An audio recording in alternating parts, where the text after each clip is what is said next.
I'm Dana Jacobson from CBS Saturday Morning. Welcome to The Dish. Through food, we forge connections, make memories, and keep traditions alive. Today, we explore family recipes from renowned kitchens across the country. We get an authentic taste of chorizo in an unexpected place, Idaho, full of flavor inspired by Spain's Basque Country. And we visit a fourth-generation family-run pasta shop to sample house-made fettuccine in a sun-dried tomato pesto sauce. But first, we dig into a new spin on a comfort classic, mac and custard-style pimento cheese. Chef Ashley Christensen's culinary creations are rooted in her North Carolina upbringing, which is at the heart of her 6 successful Raleigh restaurants. Jamie Wax takes a bite out of her Southern food, cooked up with family in mind. After working in the kitchens of some of the world's finest chefs, this is where Chef Ashley Christensen's own vision first became fully realized. The reimagining of a beloved downtown diner called Pools in the place she loves most, Raleigh, North Carolina. Ashley, when I look around this space, it's amazing to me what you did to elevate a Southern diner, but also what you did to preserve the integrity of it. I think of it less as elevating and more of celebrating. Celebrating. The bones of this place and its history. And I've said it over and over again about this set of walls, just that there are so many great ghosts here and so many long-standing relationships with this place long before I ever arrived. Christensen's love of long-standing relationships is evident in her 6 incredibly diverse Raleigh establishments, from Beasley's Chicken and Honey to Poolside Pies, the Neapolitan-inspired gourmet pizza joint with a huge wood-fired oven as its centerpiece, and a clever swimming pool theme throughout. The idea of playing off of the name Pools next door and calling it Poolside, and Pools, of course, is spelled P-O-O-L-E. No matter how different the menu, each of her restaurants reflects the care, comfort, and community that are central to Ashley Christensen's cooking, values shared by her wife and culinary partner, Caitlin Golan. I grew up in Los Angeles in a family that loved food. The adults would just spend like several hours in the kitchen. The labor of food was never felt like work. It was always part of the time together, the fellowship together. My background really begins with my parents and their love for food as non-professional cooks, as home cooks. The DNA of Christensen's cooking comes from both parents. Her mother traveled as an Air Force brat, and her father was a truck driver who came home from every trip excited to share the new recipes he had experienced on his travels. Dad would come home, and the way that he would share with us to make up for time he was away was to cook dishes that he experienced on the road.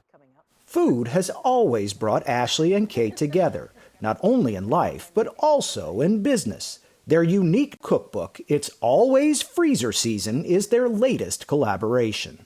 This book was so fun to write because there were so many stories and relationships that we got to pay homage to. We love the food in this book.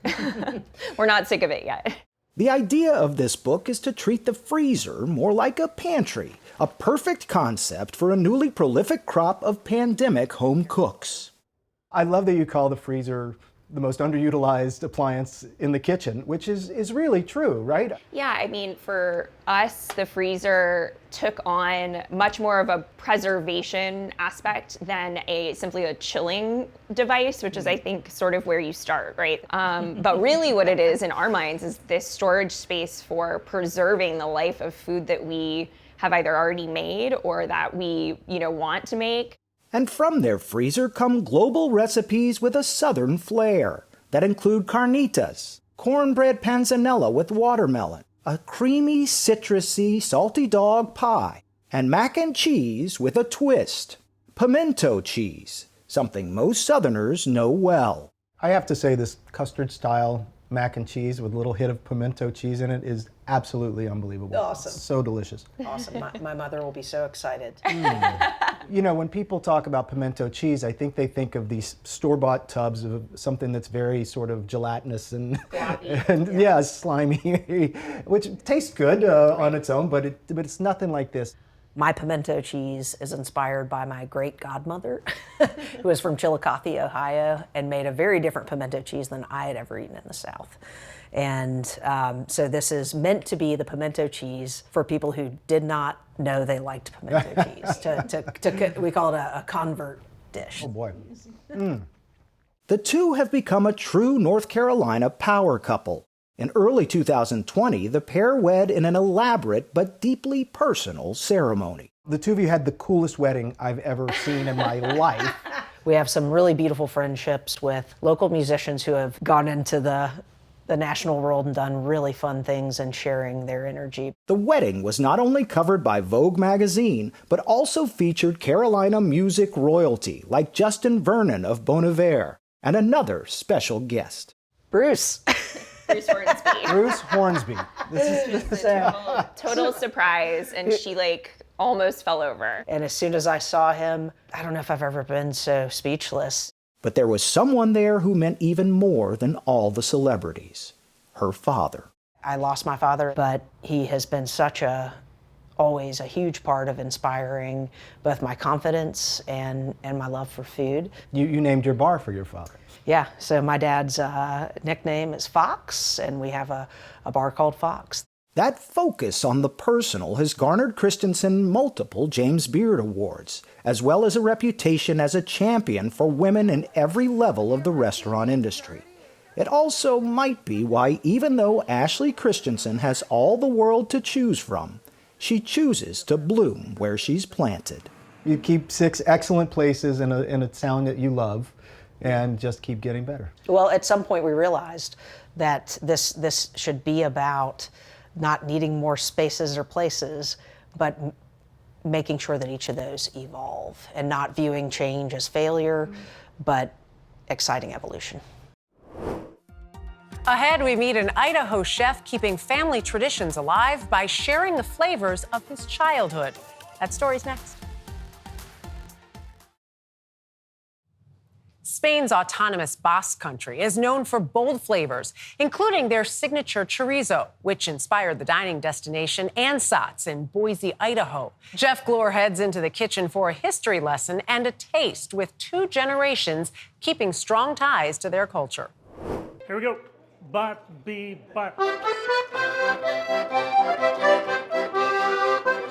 Ever since the first Basque migrants crossed the Atlantic and arrived here in the late 1800s to work the sheep trade, the traditions of food, music, and culture have been kept alive. At the center of that community today is Dan Ansadeghi, his accordion, and his authentic cuisine, most especially his chorizo. What do we do? Well, we've started off here with our pork shoulder, and we've added some back fat. We want to get about that 65% lean to 35% fat. In violation of the age-old saying, Ansadeghi showed us exactly how the sausage is made. So the first thing we're going to do is we're going to add our whole garlic, paprika, a little bit of Aleppo pepper, and salt. As that's going, this is just white wine. Nice. So we're getting some moisture here. And then this is the choricero pepper sauce. This is what makes a chorizo for Spanish and Basque people. Smells good. We're halfway there. Then in came the stuffing machine. We're just kind of bringing this up, and we're going to just add it right in there. We want to make sure we don't have any air pockets. Then what we're doing is we're basically putting this entire amount on there. So now the next thing we're going to do is rather fun. You're just going to go ahead and rotate at a comfortable speed, and it'll just start coming out. Wow. And we want a little bit of resistance, not much, just a tiny bit. How's my speed? It's just fine. So here we go, and we just measure it like this, and we just kind of pinch it here and turn it. Okay. And it gives us our length. Then the next one, we're going to do the same thing, and we're going to go the opposite way. Oh, okay. Ansadeghi still makes his chorizo the same way his grandma Epi did, from a recipe passed down over the generations. She was in command in the kitchen. She started as a seamstress, came over as a very young lady, married my grandfather, and had to learn how to cook really quick. Ansadeghi eventually traveled to Basque Country to learn more and has run 3 restaurants in Boise. The latest is called Ansat's. My cooking came out of that desire to eat well and to have those flavors that I remembered growing up. How did Boise become such a bastion for Basque culture? So there's a little bit of the history is a little bit like the Irish in the sense that poverty drove the Irish and poverty drove Basque people to leave. But why Boise? Boise happened to be the largest town in the area, had the most boarding houses, so the most Basque people came here. And so when they finished herding, they often stayed in those towns where they were getting used to and getting to know people. A Basque festival of food and arts called High Aldi is held every 5 years in Boise, bringing in 30,000 people from around the world. And the city's sites include a Basque museum and multiple restaurants and shops. In 2019, Ansadeghi was named a Cultural Heritage Fellow by the National Endowment for the Arts.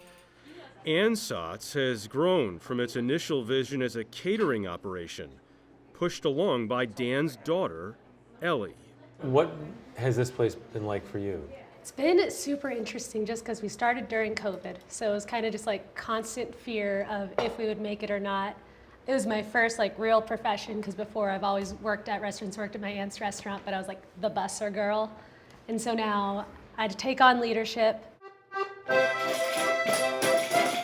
For the Ansadeghis, the family business goes beyond making traditional Basque food to making traditional Basque music. What is it about the accordion? Nobody really knows if you're doing it right. It's kind of, they're like, I think that's pretty good. I don't know.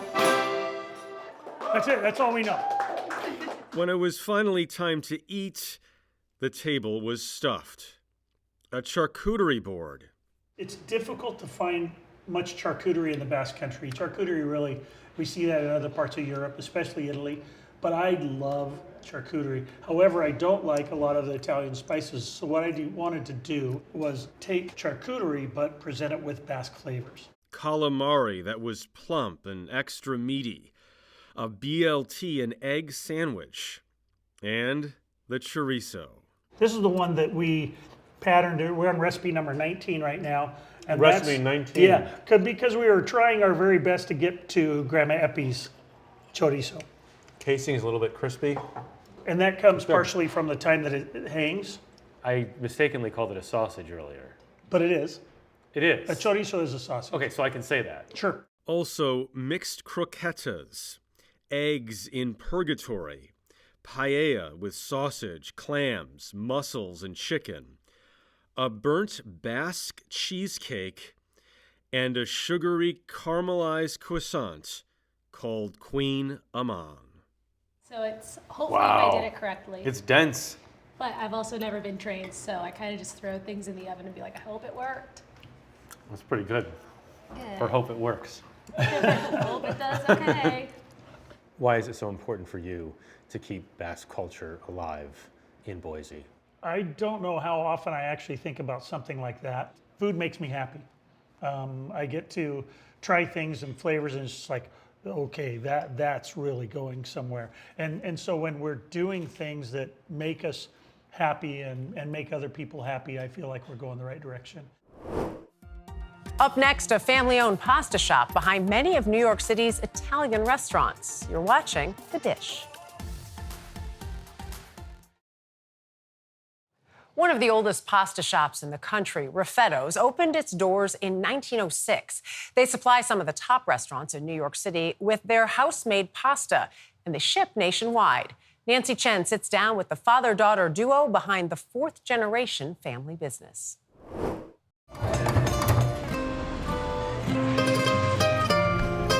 Gnocchi alla Romana, which comes from a recipe in Rome, is actually like a porridge, almost like polenta. Stepping into the kitchen at Raffetto's is like taking a step back in time. When this starts to stiffen up, you got to really work it. The recipes, the dishes, even the equipment go back more than a century. And you literally just turn it on. What do you think about when you use this? To think that my great-grandfather was standing here touching the same mechanisms all the way back to 1920. That is just so fascinating to me. The patriarch of the family, Marcelo Raffetto, opened the store in 1906. And in 1919, he bought the building, where it still stands today. In 1972, Romana, Marcelo's daughter-in-law known as Nona, ran the business until she died in 2018. What do you think that your grandfather would say if he walked in and saw this shop still running right now 4 generations later? Wow.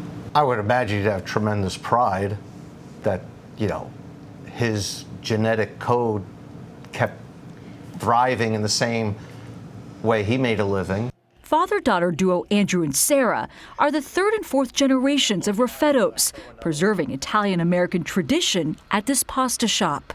Did you feel pressure to get in the business? I actually did not at all. I knew with conviction that this was what I wanted to do, not because I was guilted or needed. Every day in store, they make 15 pots of sauces, 10 pans of their best-selling lasagna, and dozens of prepared meals. And if you've eaten Italian food in New York City, well, chances are you've had their pasta. They supply more than 300 restaurants, including some of the best known in the city. Is this like the hidden secret to good pasta in the city, is that it actually comes back to here? It's from here? I would agree with that, yeah. Because so many people don't admit it, but it's from here. They whipped up some of their favorites for us, like egg and spinach fettuccine with a sun-dried tomato pesto sauce. This is really such a special sauce that I want more people to be aware of. Oh, I could eat this all day. Their gnocchi is a Roman dish made without potatoes, cut into squares, and topped with rosemary oil.